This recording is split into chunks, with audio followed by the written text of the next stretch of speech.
สิมารีวิวรีวิวดอกเนาะมื้อนี้ก็สิมาแต่งดอกเนาะมื้อนี้เนาะก็สิรีวิวให้เบิ่งเนาะวิธีแต่งดอกก็บ่ได้เป็นแต่เนาะเฮาก็ได้เนาะสิมาแต่งนะอันนี้ก็สิเป็นดอกอันที่มันออกมาก่อนหมู่เนาะนี่ก็สิมีดอกรุ่นหลังมานำเนาะก็เฮาก็สิมาหาย้อนแต่งไปแบบนี้แหละนะนี่แต่งไปเรื่อยๆเนาะเฮ็ดตามใจเนาะอยากเอาออกหมดก็ได้เนาะแต่ว่าเฮาจงไว้นะเราจงไว้นะนี่โอ้ยมันก็บ่อยากแจ้งไปได้เนาะกองมันโมแมนอันกล้องไอโฟนนะนี่พี่น้องนี่ก็ได้แต่งมาหลายต้นเลยเนาะดอกกับบอยากดกบันไดเนาะก็แต่งปลายกิ้งอะไรพี่น้องยังบ่ทันได้แต่งจริงจังเลยเนาะยามันล่นเนาะเพราะว่ามันบ่สมบูรณ์บันไดเนาะมันขณะนี้มันยังมีล่นเลยเนาะดอกมันก็ใบอ่อนก็ออก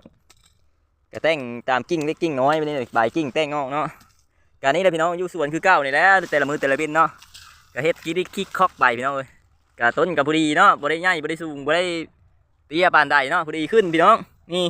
ถ้ามันเป็นมากนี่พี่น้องจุดินเลยนี่อยากจะว้าวเลยเนาะนี่แหละเฮ็ดเรียกนี่แต่มือแต่ละเว้นเนาะดอกมันก็บ่จะงามปานใดเนาะเฮาก็สิปิดออกแบบนี้เห็นบ่มันเป็นดอกคอดนี่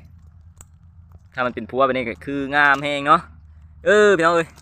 ส่วนภายในเนาะเป็นดอกแบบนี้เนาะนี่ดอกขี้ลายแฮงนี่